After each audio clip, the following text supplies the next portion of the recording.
It's 3 a.m. and your pager just went off twice. 2 beeps means come now, no questions, no delay.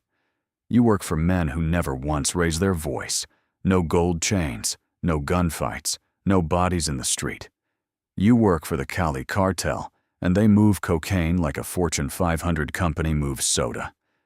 Everyone thinks Pablo Escobar was the true king of cocaine. He wasn't. He was just the loudest one in the room. While Medellin bombed planes and gunned down judges in daylight, Cali stayed silent. The Rodriguez Orejuela brothers built something smarter, something almost invisible. You don't join an army here. You join a corporation with a kill switch. Your first job isn't moving product, it's moving paperwork instead. The Cali Cartel quietly owns drugstore chains across half of Colombia. You're on payroll as a pharmacy distribution manager, full benefits included. Nobody in your neighborhood has any idea what the real product is. This is the trick. Hide the poison inside legitimate business veins.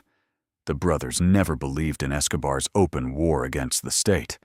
They believed war was terrible for quarterly profits and future expansion.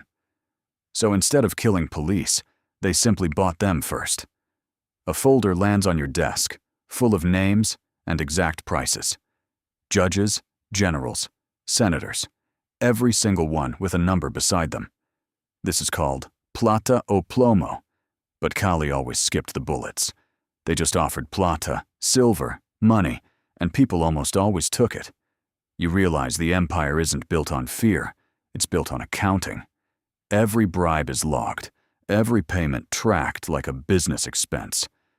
This isn't a cartel, your bosses always say. It's a network. Your training doesn't happen in a jungle camp with rifles. It happens in a rented office above a Cali shoe store. An accountant teaches you how to structure wire transfers under limits. A lawyer teaches you which judges to greet and which to avoid. You learn cocaine trafficking the way other people learned corporate compliance. The brothers split the business like a real conglomerate would. One brother handles finance, the other handles political relationships completely. Beneath them sit 7 division heads, each running a separate territory. You report to a division head you've met exactly 1 time. Everyone above you is a name on paper, never a face. 6 months in, you're moved into the New York cell. Cocaine doesn't cross borders in speedboats anymore, not for Cali. It moves inside frozen shrimp, inside concrete fence posts, inside coffee. You personally inspect a shipment of ceramic tiles from Ecuador. Each tile weighs slightly more than it should, and nobody ever notices. The Cali method spreads product through hundreds of small, quiet cells. No cell knows what the other cells are doing at all. If police catch one crew, the damage stops right there. You've never met the brothers, and you never will, ever. That's not paranoia. That's just how corporate compartmentalization actually works. New York, 1990, and cocaine prices are dropping across every city. Cali Cartel supply is so massive, it's crashing its own market. Your bosses respond the way any real company would. They diversify fast. Heroin production starts quietly, using the same distribution routes already built. You're told this is expansion, not desperation, and you almost believe it. DEA agents call this organization the godfathers of cocaine behind closed doors. Unlike Escobar, the brothers avoid interviews, avoid photos, avoid attention entirely. Miguel Rodriguez Orejuela reportedly keeps handwritten ledgers like an old-school banker. You've seen men get killed over messier bookkeeping than this operation shows. Precision isn't a personality trait here. It's survival, plain and simple. A rival crew tries muscling into Cali's New York territory that spring. Your bosses don't send gunmen, they send lawyers and a lower price. Within weeks, the rival crew is broke. Not buried, just broke. You watch an entire operation collapse without a single shot fired. This is the Cali way.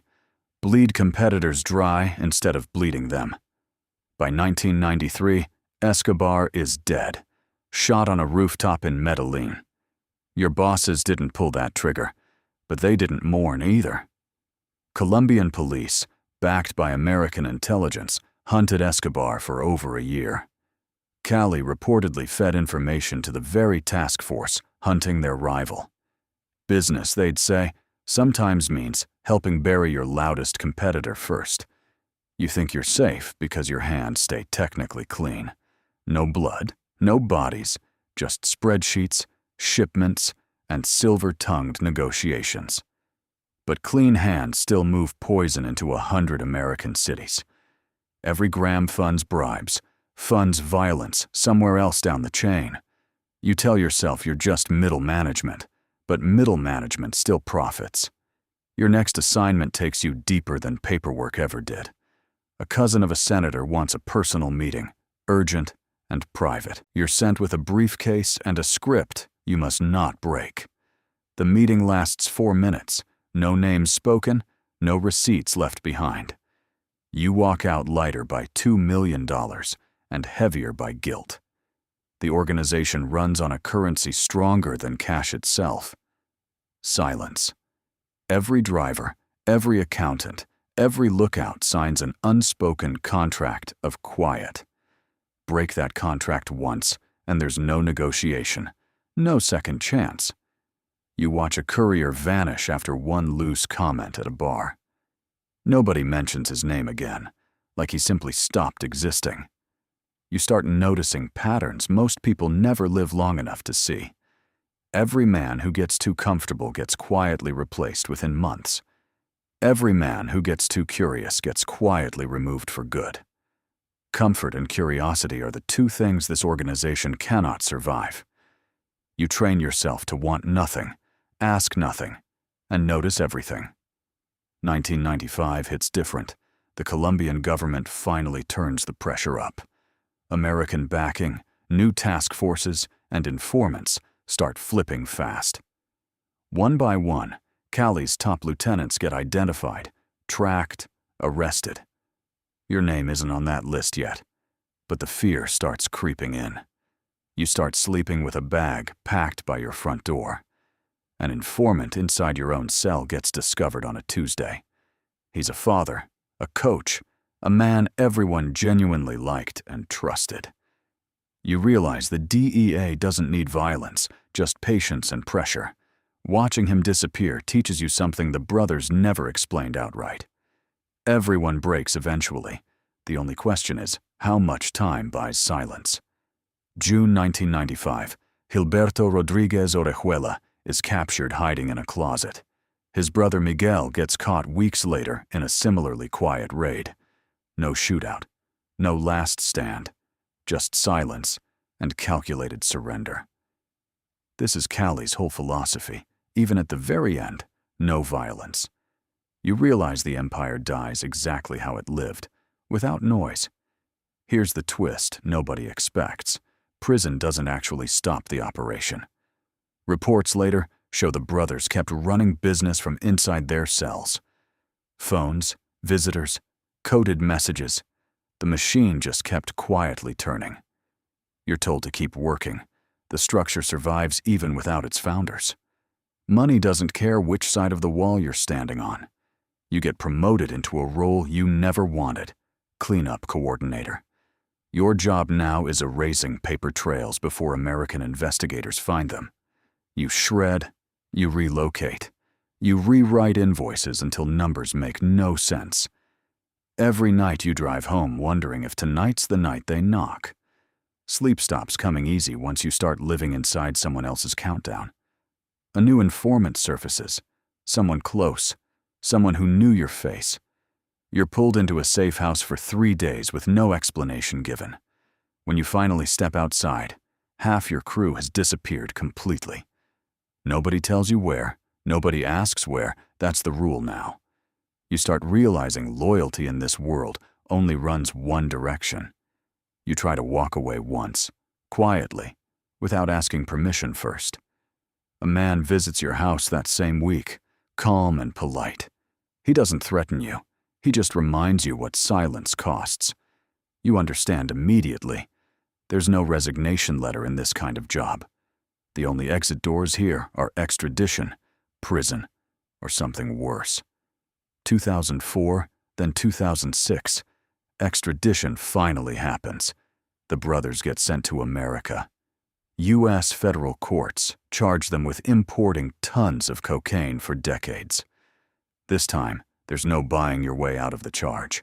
Billions in assets get seized, frozen, or handed over in plea deals. The quiet empire that avoided headlines finally makes front-page news everywhere. You're not a brother. You're not a boss. You're a cog in a bigger machine. When the machine falls apart, cogs don't get golden parachutes. They get indictments. You watch co-workers disappear one by one into extradition paperwork and courtrooms. Every bribe you ever paid is now evidence sitting inside a federal folder. The paper trail that built the empire is the same one that ends it. You get the call at 5 a.m., the one you always feared. A friend, still inside, warns you the feds have your name now. You have 6 hours before agents reach your door with a warrant. You sit in silence, staring at a life built on borrowed time. Every choice that felt smart back then now feels like a countdown. You think back to the man you were before all this. Someone with plans, with people who trusted him, with an actual future. That man disappeared somewhere between the first bribe and the 10th shipment. You traded decades of your life for money you never got to spend. The house you bought sits empty because you were always too afraid to enjoy it. You remember the first time you saw the real numbers, the total volume. Cali Cartel shipments reportedly supplied the majority of cocaine entering America, not a fraction, not a slice. The actual majority for years straight. You realize you're not part of a gang. You're part of infrastructure. Infrastructure this massive doesn't just disappear. It gets replaced by something newer. You watch younger cells form even as the brothers sit in prison. Former lieutenants splinter off, building smaller networks from the same blueprint. The Norte del Valle cartel rises directly from Cali's old foundation. You realize empires like this never really die. They just rebrand. Someone else picks up the ledger the moment yours gets closed. A young courier joins your cell, eager, hungry, exactly like you once were. You watch him make the same mistakes you made at his age. He believes he's smarter than the system, believes he'll be the exception. You don't warn him because nobody warned you either back then. Some lessons only mean something after the money's already gone.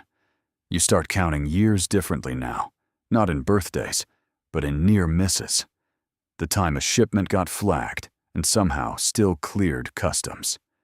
The time a phone call got traced, but somehow led nowhere. Luck starts feeling less like luck and more like borrowed time. Every year you survive feels like a debt collecting quiet interest. Here's what almost nobody tells you about organizations built like this one. They don't collapse from bullets. They collapse from patience and endless paperwork. Escobar burned bright and died loud.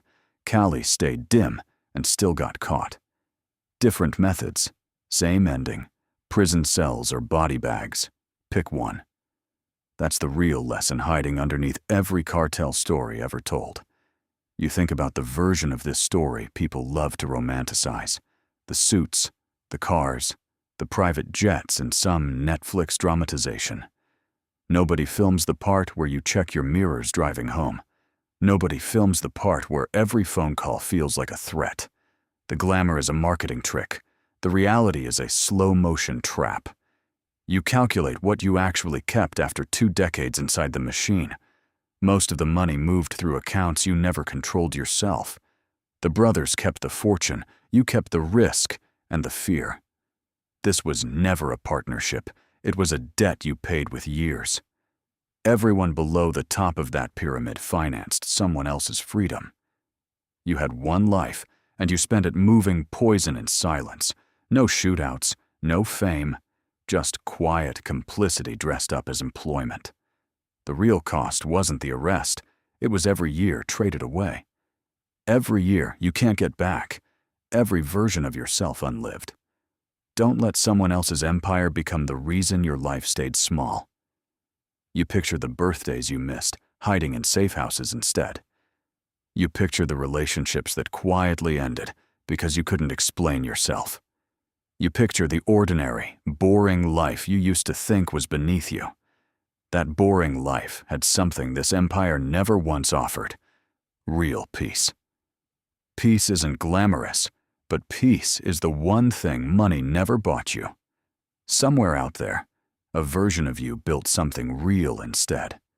That version never packed a bag by the door out of fear. That version slept through the night without waiting for a knock. The Cali Cartel promised power, but it only ever rented it. Everything they built eventually got taken, seized, or buried with them. That's the story of the quietest, most dangerous cartel in history. Not the one with the most bodies, the one with the most control. The empire that avoided the spotlight still couldn't avoid the ending. Every soldier who thought they were untouchable eventually found the ceiling.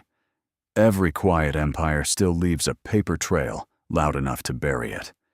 The next time somebody glamorizes this life, picture the packed bag by the door. The next time you hear a cartel story wrapped in glamour, remember this one. Remember the ledgers, the bribes, the years nobody ever gets back. Subscribe Unlived Life for more stories hidden behind the loud, famous ones.